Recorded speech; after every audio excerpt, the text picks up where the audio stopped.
$20 million over 5 years. That's the number attached to Sha'Carri Richardson's Nike contract, a number that's been repeated across sports media for 3 years running, and one that Nike has never once confirmed.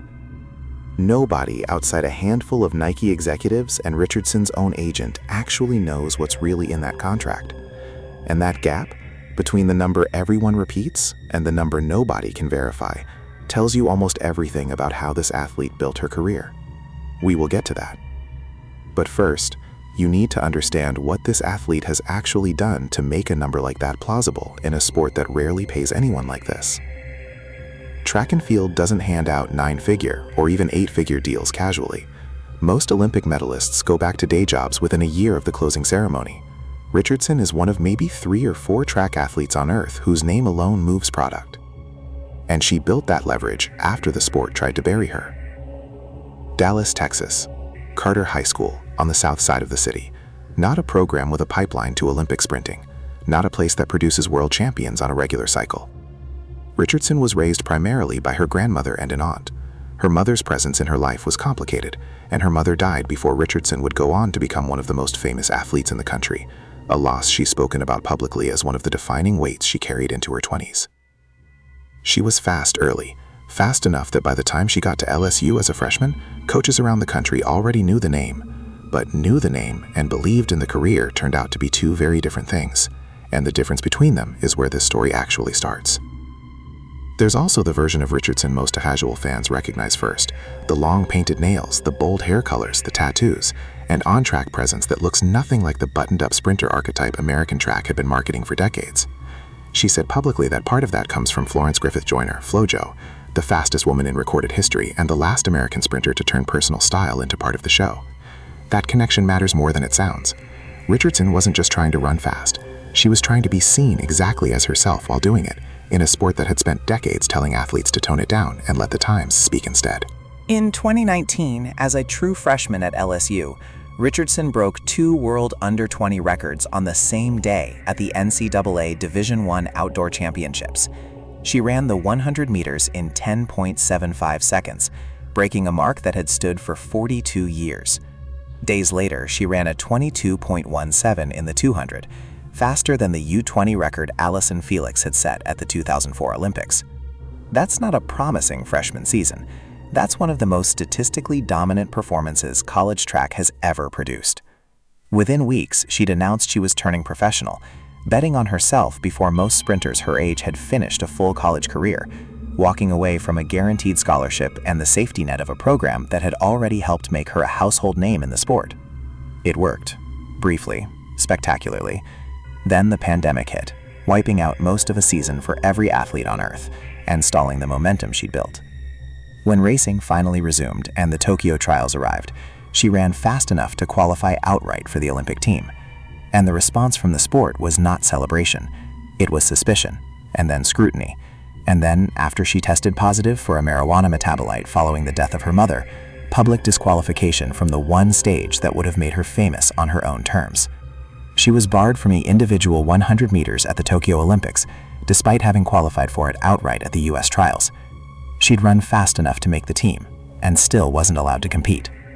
The message from a sport that talked constantly about mental health and second chances was, in practice, simple. The rules do not bend for you, and neither does the public's patience.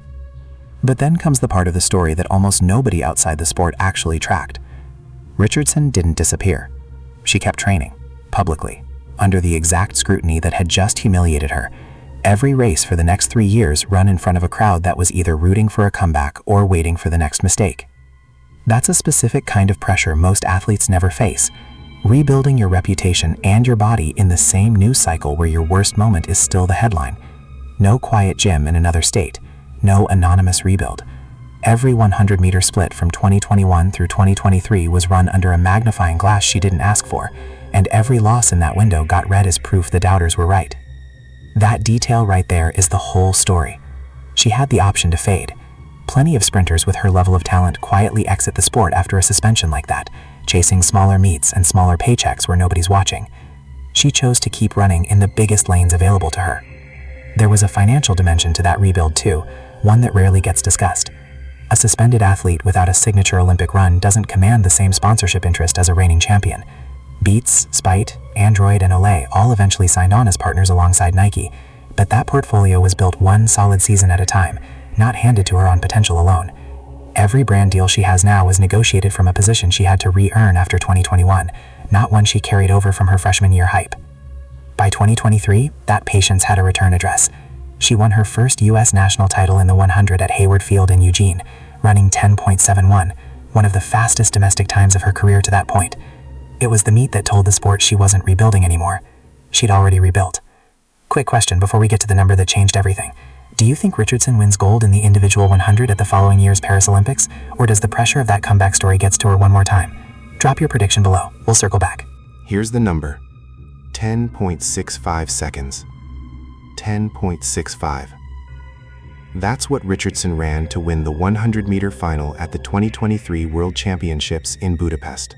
From lane 9, the outside lane, the one nobody wants and almost nobody wins from. Now, put that against her own history. Her breakout freshman time at LSU was 10.75. 4 years, 1 suspension, and a public rebuild later, she had shaved a full 1/10 of a second off a time that had already broken a 42-year-old record. In sprinting, a 1/10 of a second isn't incremental, it's a different category of athlete entirely. Now put it against the entire world. 10.65 sits her among the handful of fastest women's 100-meter times ever legally recorded. Current world rankings place her performance resume inside the top 10 all time, regardless of era or nationality. Not top 10 among Americans, top 10 among every woman who has ever run the event at any point from any country. Think about what that actually means. There have been roughly a century of women's Olympic-level sprinting on record, and Richardson's single race in Budapest sits inside the fastest handful of everything that's ever happened in it. Not fastest in a good year, not fastest among current active runners, among the fastest period, all time, across 100 years of the event existing. That Budapest win also set up a rivalry nobody saw coming a year later. A sprinter from St. Lucia named Gillian Alfred had been building toward her own breakthrough on the same global circuit, and by the time Paris arrived, she was the one athlete capable of beating Richardson on a given night.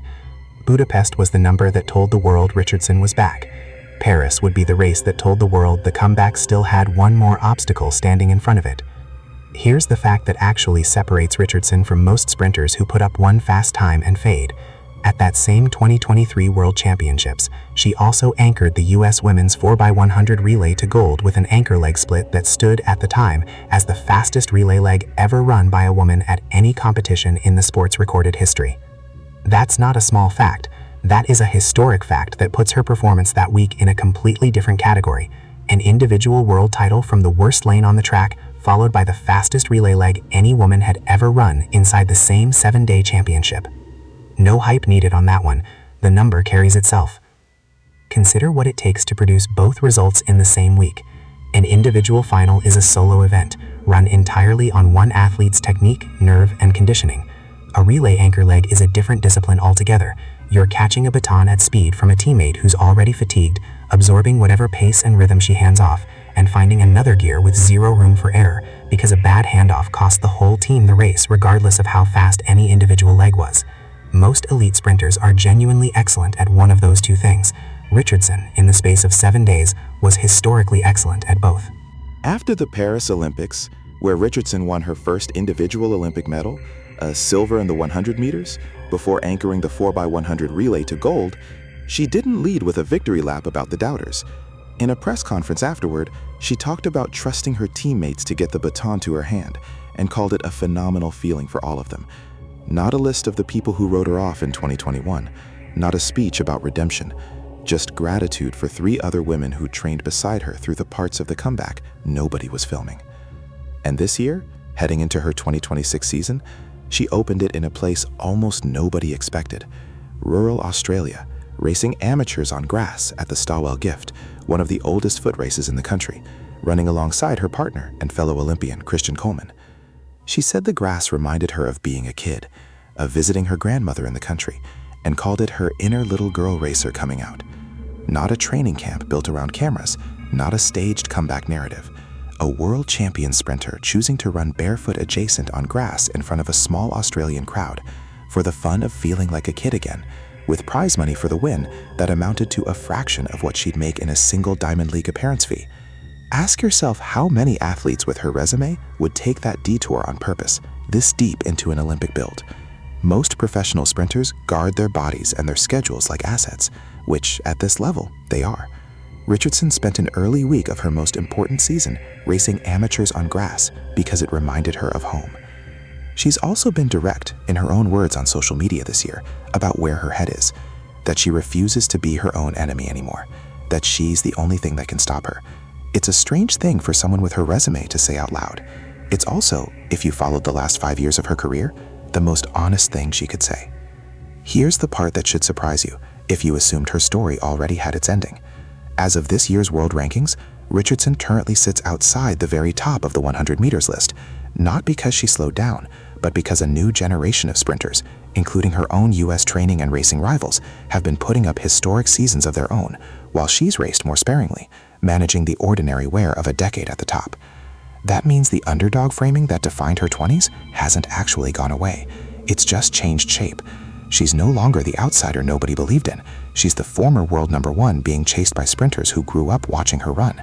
It's a strange kind of pressure, arguably harder to train for than the pressure she faced in 2021. Back then, the sport doubted her talent. Now, nobody doubts the talent. What's genuinely uncertain is whether a body that's absorbed a decade of championship-level sprinting can still out-execute rivals who are 5, 6, 7 years younger and have fewer miles on their legs. That's not a story about redemption anymore. It's a story about physics, recovery, and whether experience can keep beating youth on a track where hundreds of a second decide everything. Her 2026 season has already taken her from Australia to Florida to China, opening against a field that includes multiple Olympic and world champions in nearly every race she's entered, a schedule built less around easy wins and more around proving, race by race, that the 2023 version of her is still in there. Unlike some of the younger sprinters chasing her, she's also spent recent seasons managing injuries rather than racing a full uninterrupted calendar. That's a detail that rarely makes the highlight reel, but it changes how you should read her results this year. A season without a major injury setback, for the first time in a while, is itself part of the comeback story, not a footnote to it. Every race she finishes healthy in 2026 is a data point toward whether her body can hold up through 2 more years to LA. There's also the matter of her competition getting younger, not older. Teenage sprinters are already turning heads on the same circuits Richardson runs, a reminder that the window for any sprinter, no matter how dominant, is finite. She isn't racing against the field that tried to write her off in 2021 anymore. She's racing against a field that grew up idolizing the version of her that beat that field. Los Angeles 2028 is 2 years away. Richardson will be 28, squarely inside a sprinter's prime, and running an individual final on American soil for the first time in her Olympic career. She's already run among the fastest 100 meters in recorded history. She's already anchored a historic relay leg. What she hasn't done yet is win Olympic gold in the individual 100, the one medal that got taken away from her before she ever got the chance to compete for it in Tokyo, and the one that slipped through her hands by a fraction of a second in Paris. There's a version of this story where LA 2028 is a coronation, the athlete the sport tried to bury in 2021 finally standing on top of the podium in her own country in the one event that has denied her twice. There's another version where the sprinters currently ahead of her in the world rankings keep improving at the rate they have been, and Richardson's Olympic legacy ends up being the relay gold and the Paris silver, not the individual title everyone assumes she's owed. Both versions are still on the table. That's what makes the next 2 years worth watching instead of just assuming how they end. So here's the binary question. Does Sha'Carri Richardson finally win individual 100-meter gold on home soil in LA? Or does the sport's next generation, the same sprinters currently outpacing her in the world rankings, keep that specific medal just out of reach one more time? Drop your prediction below. And if you want the full story of the woman who beat her in Paris, the sprinter from St. Lucia who denied Richardson gold and made Olympic history doing it, that's the next video on this channel.